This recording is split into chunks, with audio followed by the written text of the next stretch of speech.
Missouri football used to be a powerhouse before joining the SEC, and even when they joined the SEC, they started off hot. And today, I'm joined by Missouri superfan and current YouTuber Scott Fisher. Say hi, Scott.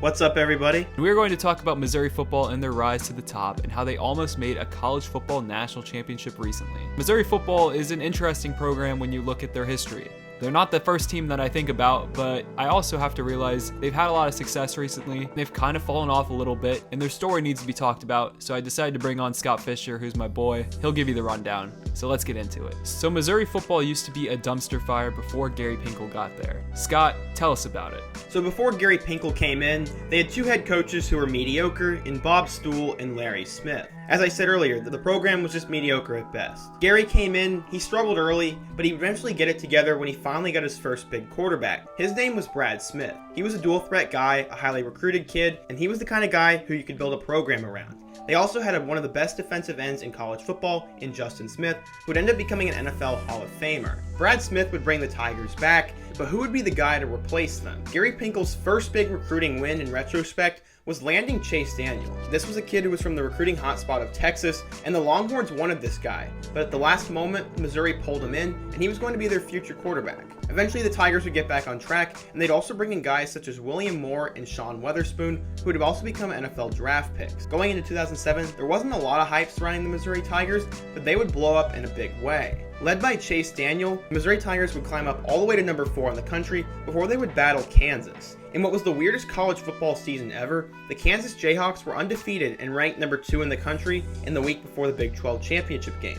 The winner would take home the North Division and play Oklahoma in the Big 12 championship. In one of the best games in Mizzou history, the Tigers sacked star quarterback Todd Reesing back in the end zone for a safety, and this was sort of the most memorable moment of that season. The Tigers would go on to get blown out by Oklahoma the following week, though. That was a perfect explanation by Scott. Missouri was really good in 2007, and into 2008 with Chase Daniel, he was a Heisman contender. They also had Aldon Smith, who came in his first year. They had Jeremy Maclin, an incredible wide receiver, Denario Alexander. I mean, these guys were incredible, but the problem was they just couldn't beat the big boys. And after Chase Daniels, they landed Blaine Gabbert, who was from Missouri. He redshirt and learned under Daniels, and he also had offers from Nebraska.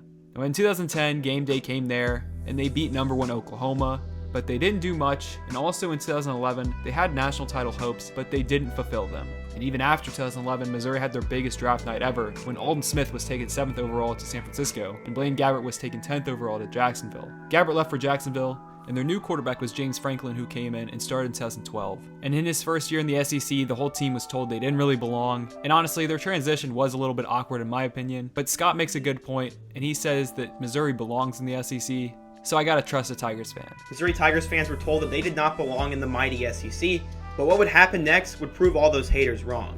Now before 2012, they landed their best recruit ever in 5-star Sheldon Richardson, but then the next year they also landed Dorial Green-Beckham, who was their biggest recruit ever. Now 2012, obviously real fast, was not a great year for them because Franklin got hurt, they lost their first SEC game versus Georgia, and then they finally won their first SEC game over Tennessee in 4 overtime. But this season, the Tigers went 5-7, but 2013 was a great year for them, and Scott's gonna tell you about them because that's his favorite college football team of all time. So going into 2013, the Tigers were written off because of their mediocre results the year prior, but they had a senior running back in Henry Josie, a senior quarterback in James Franklin, they had Dorial Green-Beckham back, and they had also 2 more senior wide receivers, plus an absolutely loaded defense. So they were definitely going under the radar going into that season. More specifically on defense, they had Coney Ely and Michael Sam. So they actually started the season out 4-0, and going into their game against Georgia, they were ranked number 25. They got out to a shocking start as they were actually up 2 scores on the Bulldogs in the second half, but James Franklin would go down with an injury. Insert Matty Mock. Matty Mock was a big-time recruit coming out of high school,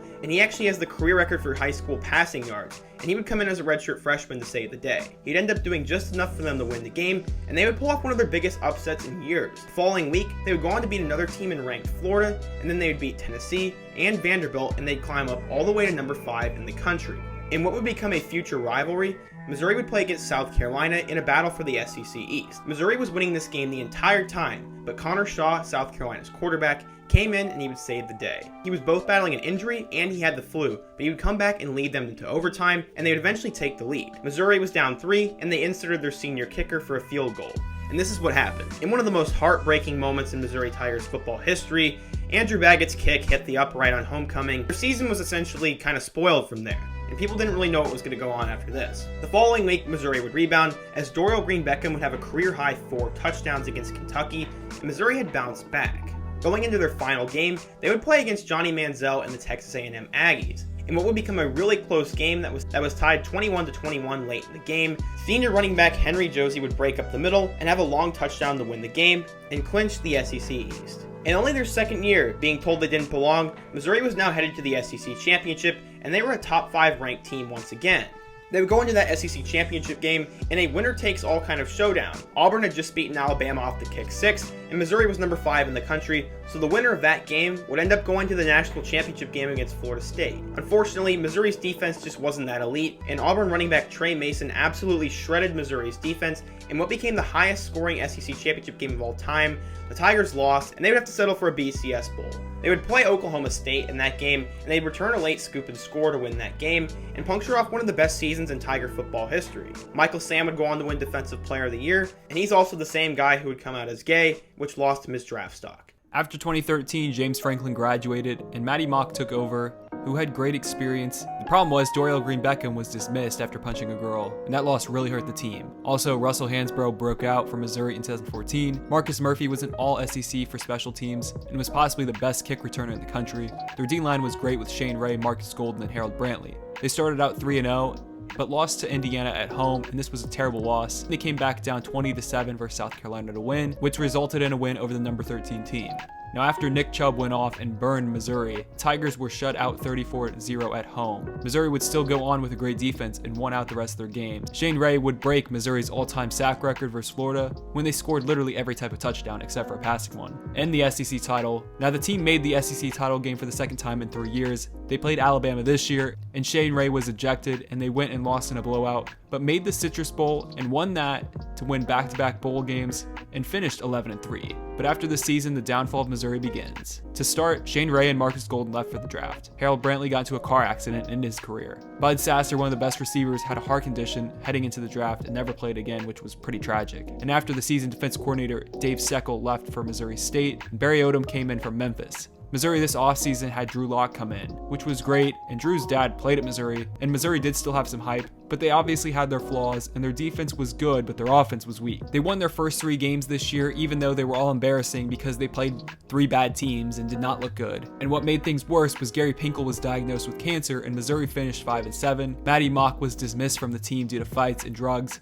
Now, Drew Lock took over as a true freshman and beat BYU. They did get a bowl invite, but declined, and the worst news ever would be after the season, Gary Pinkel would retire. Now, Scott told me something when we were researching this. Gary was a huge loss for the team, but one of the most under-the-radar losses for this team was their defensive line coach. Scott, tell us about Craig Kulikowski. I don't know if you guys have heard of it, but D-line zoo used to be a thing. Missouri constantly put NFL-caliber defensive linemen in the league, and Craig Kulikowski led the charge. He took kids that had no stars, 2 stars, or 3 stars, and turned them into first-round NFL draft picks. But after this season, they would be without him. He had been there for 14 years at Mizzou and came from Toledo with Pinkel before Missouri. He coached 9 first-team all-conference defensive linemen during his tenure with the Tigers and produced one of the best defensive lines in the country in 2013. And this loss was absolutely huge for them when they left for Miami. Only Mizzou fans know how big of a deal Kulikowski was, and truly he was one of the major dominoes that fell that helped lead to the downfall of Missouri football, because after that, the defensive linemen really started to fall off for the Tigers. So replacing Gary Pinkel was a big deal, but the team decided to hire defensive coordinator Barry Odom to take over as head coach over a guy like Toledo's Matt Campbell. Drew Lock's first year as starter in 2016 was pretty forgettable. They had no talent, lost a lot of close games, and were not competitive, and they went 4-8. But 2017, a lot of that hype was back. They were probably projected to have a bounce back year. They started out 1-5, but Barry Odom took the playbook and burned it in a trash can in the locker room. And this pretty much restarted everything after the Auburn game where they lost when they were 1-3. But they got better each game, and after going 1-5, they finished 7-5, and Drew Lock broke the SEC passing touchdowns in a season record, which Joe Burrow previously just broke this past season. But the team lost in the Texas Bowl to Texas, and Tom Herman mocked Drew Lock. 2018, offense coordinator Josh Heupel left to become the head coach at UCF. Lock came back for his senior year, but Derek Dooley, their new offensive coordinator, did not keep things going. They started out 4-4, and Barry Odom's hot seat was on fire at this point, and the seat was scorching when they lost to Kentucky at home, and they didn't get a first down the entire second half, but they did beat Florida the next week on the road, which was huge. and they did finish 8-4 this season, but they lost to Oklahoma State in the Liberty Bowl. But this wasn't the end after Drew Lock left. They got Clemson transfer Kelly Bryant to become their new quarterback. But tragically, they got banned from their bowl game, and the NCAA took away scholarships because of a tutor that helped some football players with the class. But Kelly Bryant did decide to stay, which was huge. But 2019 was not great. They went 6-6. They lost their first game at Wyoming, which was terrible. It was not a great year, but I give Kelly Bryant a lot of credit for staying. They did win 5 straight games, and they got ranked, which was huge, and were in contention for the SEC East. But right after getting ranked, they lost to Vandy. Then they lost 5 straight. They did beat Arkansas in their last game, but the Tigers went 6-6. But after this year, Barry Odom was fired for both on-field production and not getting a lot of the Missouri talent in state in recruiting. Scott's going to tell you about the new guy that Missouri hired, who's hoping to bring back a lot of the hype for Missouri Tiger fans. So going into this coaching search, I was very concerned that they were going to mess this one up once again, and that's honestly how it looked at first. The Board of Trustees came out with 3 original names: Army's head coach Jeff Monken, Arkansas State's head coach Blake Anderson, and Charlotte's head coach Will Healy. Jeff Monken had turned Army into a decent program, Blake Anderson was a solid name and he was a good coach, and Charlotte's new head coach Will Healy had helped them make the transition from FCS to FBS, but none of those names were flashy, and none of them were really going to bring in the type of kids that Mizzou wanted. So who did they end up going after? The guy I wanted all along was Appalachian State head coach Eliah Drinkwitz. I absolutely loved him from the beginning of the year, and I thought he did a tremendous job for Appalachian State, so I was absolutely thrilled when he chose to go to Missouri over Arkansas.